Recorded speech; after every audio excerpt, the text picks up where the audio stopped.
Est-ce que ça va là? Ça devrait faire.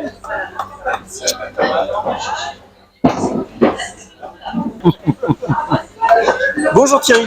Bonjour Dominique. Donc nous sommes au salon de Thilan-Vexin, en compagnie de l'illustre Thierry Aubier. Lui-même, Voilà. himself. En personne. Alors il a en principe une production un peu pléthorique, mais là du coup il nous a ramené qu'un petit échantillon. Ce sont les, c'est plutôt le reflet de l'actualité, enfin de la mienne toujours. Oui, oui. Et ce sont les livres qui sont disponibles en librairie, donc là c'est le libraire qui les a commandés. Je n'ai plus beaucoup de bouquins antérieurs, Ouais. soit épuisés, puis soit je les garde pour des manifestations plus axées sur la bande dessinée. Et puis le principe aussi c'est de faire fonctionner tout ce qui vient de sortir et dont la nouveauté, donc qui s'appelle Sapeur de la Garde, scénarisé par mon âme damnée de scénariste Jean-Marc Lenné, comme d'habitude. Alors parle-nous un peu justement de Sapeur de la Garde, ça parle de quoi? Alors, Sapeur de la Garde, c'est une commande chez un éditeur qui s'occupe beaucoup de tout ce qui est historique et qui a rapport avec l'armée, les grandes batailles, etc. Ouais. Qui n'est pas spécialisé dans la bande dessinée, mais il avait une commande du régiment de sapeurs de Charleville-Mézières. Ouais. Donc il y avait déjà un budget qui avait été préparé. Jean-Marc connaissait l'éditeur et l'éditeur l'a contacté parce qu'au départ c'était un bouquin, il y avait déjà un scénariste qui était un historien et un dessinateur. Et ça avait déjà été budgété, mais le scénariste et le dessinateur d'origine ont déclaré forfait. Donc nous on a pris le bébé derrière. Et en fait c'est un hommage aux sapeurs de la garde que voulait faire le colonel de cette garnison. Et le principe c'était de parler de l'histoire de ce corps d'armée, mais c'est pas un bouquin sur Napoléon. C'est un peu l'histoire, parce qu'il y a quand même de l'histoire là-dedans, il y a quand même un fond historique qui est respecté, mais c'était plutôt de raconter une histoire par rapport aux troufions, voilà. par rapport aux troufions et non pas par rapport aux états-majors. Ouais. D'où l'invention d'un personnage par Jean-Marc, donc qui s'appelle Michaudon et qui nous permet de traverser l'histoire du siège de Danzig jusqu'à Waterloo, à travers les aventures de ce corps de métier, avec son personnage fictif, mais toujours avec une toile de fond réaliste et historiquement exacte. Donc voilà un petit peu le but de ce bouquin. Et il est un peu, c'est pas le format qui était prévu au départ. Donc moi, ça m'a un petit peu chagriné quand j'ai vu le truc, mais en fait, format un peu inhabituel. Ouais, un peu. Normalement c'était prévu format comics. Ouais. Après, moi ça me dérange pas. Je viens du petit format comme. Oui, je suis un peu courant. Oui, voilà. Une espèce de nos lectures nostalgiques d'enfance, et puis c'est un petit peu notre passion. Donc en fait, ça me dérange pas trop que ce soit ce format-là, sauf qu'au départ, j'avais pas travaillé pour ce format-là. Oui, donc au niveau cadrage, tout ça, c'était peut-être pas prévu exactement. Non, mais ça passe. Ouais. Parce que de toute façon, j'avais pas dessiné pour ce format-là déjà pour commencer. Donc les planches, c'est du A4. Mais c'était pas prévu que ce soit réduit autant. Ah oui, donc tu veux dire qu'il y a perte de détails peut-être? Il y a un petit peu, ça écrase un peu. Ouais. Ça écrase un peu, mais bon. Comme dit Jean-Marc, non, ça choque pas, quoi, voilà. Donc, et puis c'est du noir et blanc en fait. C'est du noir et blanc. Noir et blanc avec une pagination supérieure à un album classique, donc on est presque dans du petit format. On est presque dans le petit format, il y a donc 60 pages de BD. Ouais. Il fait 80 pages en tout parce qu'il y a quelques petites explications historiques. Il y a un historien qui a fait un petit peu de rédactionnel pour expliquer un petit peu quel était le parcours et l'historique de ce corps d'armée. Et des petits détails aussi sur certains personnages, comme le personnage, je ne sais plus comment il s'appelle, un personnage qui a réellement existé, le sergent Mariol, voilà, qui avait salué, je crois, Napoléon en sortant du rang avec un canon sur l'épaule. Donc voilà, et d'où l'expression, paraît-il, faire le Mariol. Après, il y a eu d'autres. Oui. Après, j'ai vu sur internet qu'il y avait d'autres explications, c'est peut-être apocryphe, on ne sait pas, etc. Mais bon, des fois la légende est plus jolie que l'histoire même. On va garder la légende. Oui. Donc voilà, ça c'est le dernier. Puis bon, il y a effectivement. Donc Frédéric William et l'Amazone. Donc là, on parle de censure dans les comics et du créateur de Wonder Woman. Oui, un petit peu au-delà de ça, effectivement, c'est le parcours croisé de deux petits qui ont vraiment existé et qui ont officié à la même époque, à partir de la fin des années 20 jusqu'aux années 50. Sauf que Vertable, il a vécu beaucoup plus longtemps que ça. Je pense que Moulton a dû mourir à la fin des années 50, à la fin des années 60 plutôt. Donc il y en a un qui était persuadé que la bande dessinée avait des valeurs éducatives et pédagogiques et que aussi il pouvait aussi faire passer certains messages. Donc par exemple il a inventé Wonder Woman, première héroïne, pas la première mais la plus connue. Première héroïne vraiment connue de super-héros et de bande dessinée de comics. Et Vertam qui était persuadé du contraire, qui était persuadé que les comics étaient vecteurs de tous les maux de la Terre, dont la délinquance juvénile, etc.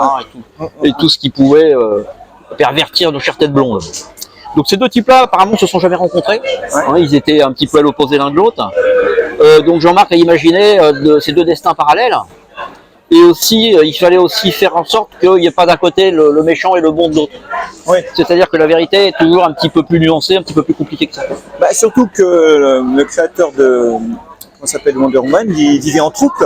Oui, alors il se targuait un peu d'être un peu féministe avant l'heure. Oui. Et son féminisme se traduisait par le fait qu'il vivait avec deux femmes. Ouais. Et il a fait des enfants aux deux. Mais après, apparemment, ça se passait plutôt pas trop mal. Bon, on a imaginé avec Jean-Marc qu'il y avait quand même quelques petites tensions aussi. Il y en a eu, je crois. Ouais, il y en a eu. Il est aussi l'inventeur du détecteur de mensonges. Ah oui. Ouais, et en fait, on s'aperçoit qu'il était très bondage.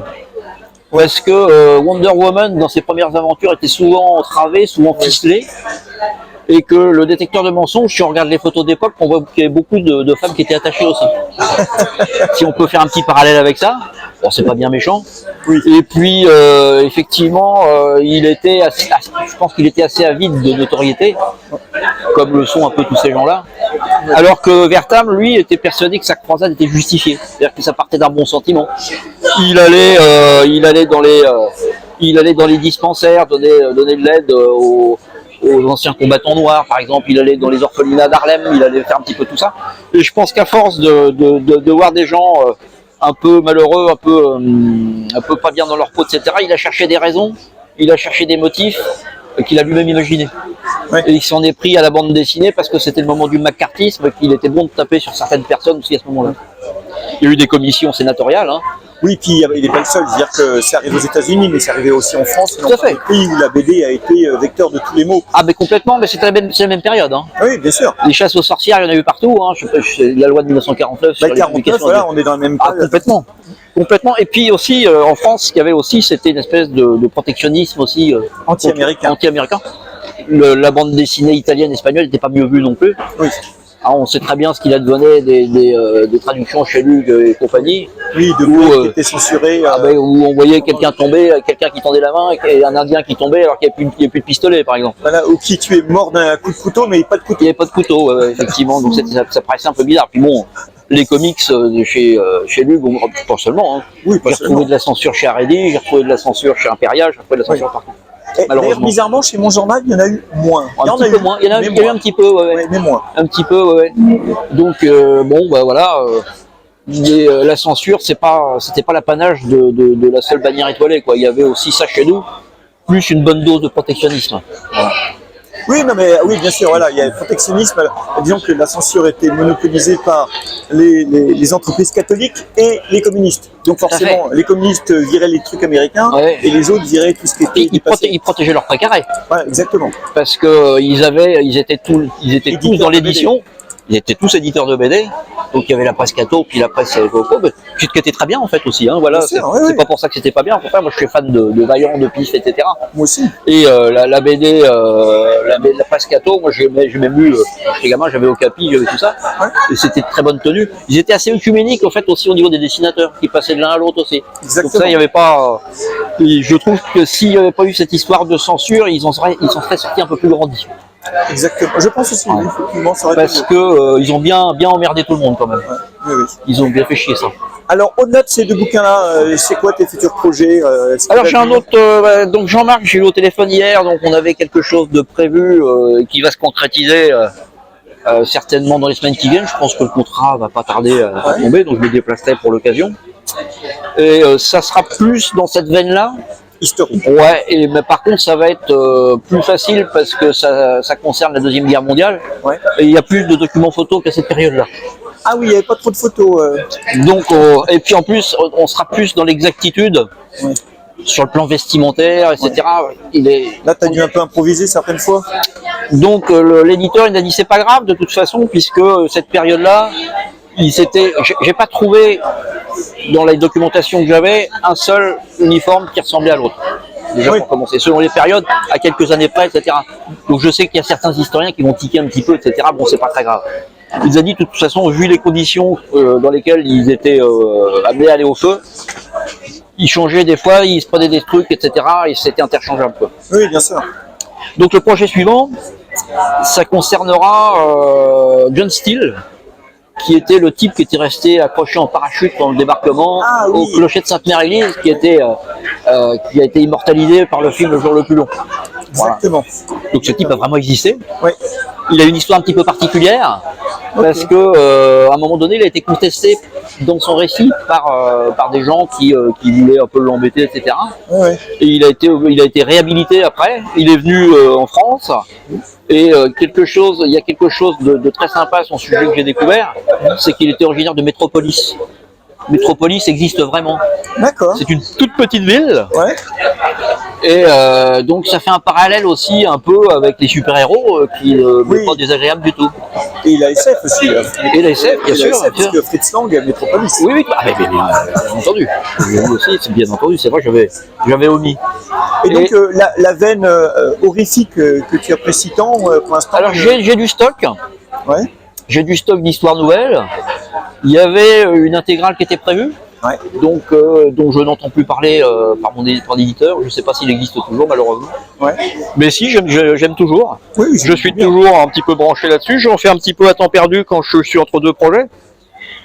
Après, il y avait d'autres, avec Jean-Marc, il y avait d'autres trucs de prévus, plus aussi dans cette direction-là. Mais après, il faut trouver le bon éditeur, l'éditeur généreux qui a du flair. Et c'est pas toujours le cas. On avait un projet qui s'appelait La Danse des Esprits. Ouais.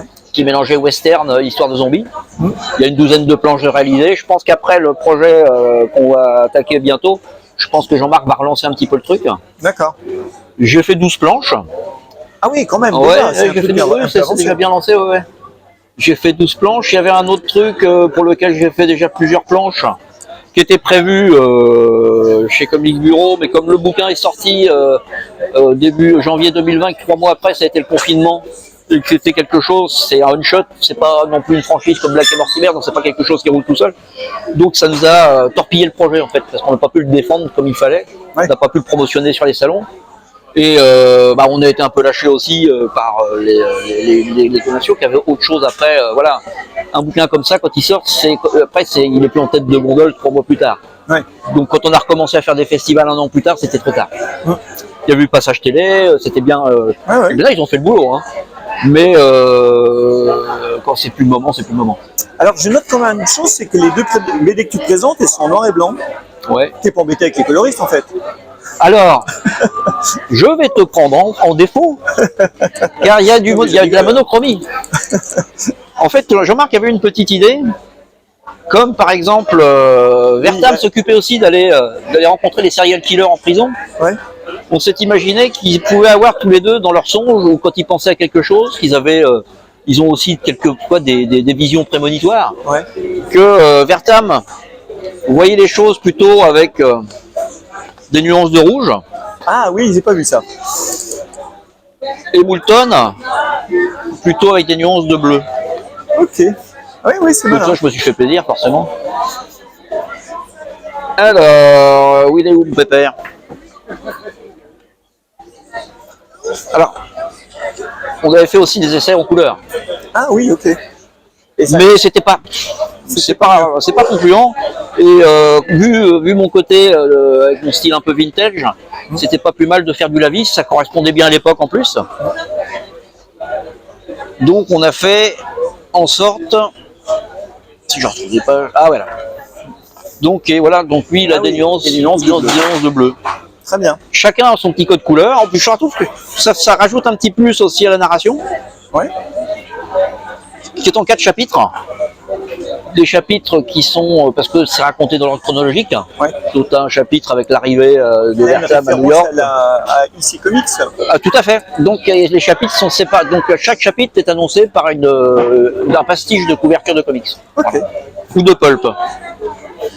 On parlait de censure, hein, on parle des autodafés de comics au milieu des années 50. Ouais, les États-Unis, c'est un pays d'excès en tout genre. Complètement. Donc il y a quelques hommages aussi. Alors il fallait pas, on pouvait pas prendre Wonder Woman et la représenter dans son intégralité. Oui, à cause des droits. Bien sûr, ce qui est tout à fait logique. Oui. Donc je me suis servi quand même des documents d'époque et astucieusement, astucieusement dissimulé par un grand dessinateur. Donc il met des phylactères à la place de ce qui pourrait nous poser problème. Voilà. C'est malin. Et puis quelques petits hommages aussi, hein, des hommages à Jack Kirby, avec ce genre de séquence. Qui est un hommage à un épisode des 4 Fantastiques où ils sont dans la rue et qu'il y a des crieurs de journaux. On a imaginé aussi, ils se sont jamais rencontrés, mais il y a un fil rouge. Ouais. Le fil rouge, c'est le kiosquier qui reçoit les comics. Et donc, quand on a imaginé qu'ils ont pu se croiser à cette occasion-là. Oui, sans le savoir. Sans le savoir, lui, à la première parution de Wonder Woman dans je sais plus quel magazine. Et lui, mettant la main sur des comics, mais se disant, mais quelle horreur, quoi. Oui, voilà, suppôt de Satan. Voilà. Et il y a des petits hommages, il y a un hommage à Frank Miller, enfin il y a plein de trucs. Et puis des fausses coups, des trucs. Donc voilà, Moulton, Bertham et Moulton, ils sont toujours en vedette. Donc les petites... Ah oui, donc effectivement, il y a quelques cases avec des couleurs. Oui, tout à fait. Là, c'est par exemple, il a été interviewé Albert Fish, qui a réellement existé. C'est un des premiers serial killers recensés aux États-Unis. Il a tué à peu près 130 enfants, quelque chose comme ça. Ah oui, quand même. Un type bien sous tout rapport. Oui, bien sûr. Et donc lui, c'est un petit joueur. Oh, c'est une gloire locale de chez vous, oui, hein, n'est-ce pas? Ah bah oui, complètement. Oui, c'est ouf. Il était taquin, par exemple. Et donc ça a pu effectivement, le fait d'interviewer et d'aller chercher des motifs, des raisons à la conduite de ce genre de spécimen, ont des fois pu l'amener à avoir quelquefois des conclusions un peu erronées et chercher des causes, là où il n'y en avait pas en fait. Ouais, des coupables. Ouais, des coupables désignés. Donc à l'époque, il y avait toutes les nouvelles, il y avait la télé, il y avait le cinéma, etc. Donc il était aisé de taper sur tout ça, quoi. Ouais, bien sûr. Bah, en grosso modo, la culture populaire, c'est-à-dire les pulps, la BD. Ouais, tout à fait, ouais.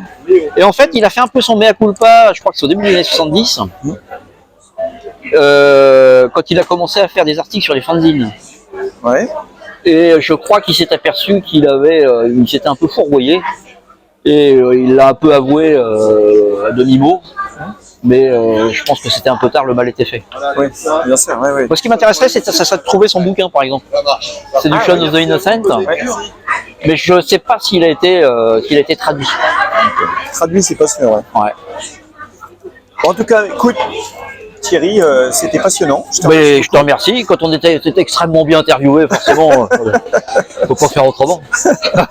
Allez, un petit coup. Tu ne seras pas payé plus cher. Je sais bien, mais ça fait plaisir. Ça fait longtemps qu'on ne s'est pas vu, donc c'est vrai. Ça tombe bien. Mais écoute, je te souhaite un bon salon. Et puis, de même. À très bientôt. À tout à l'heure.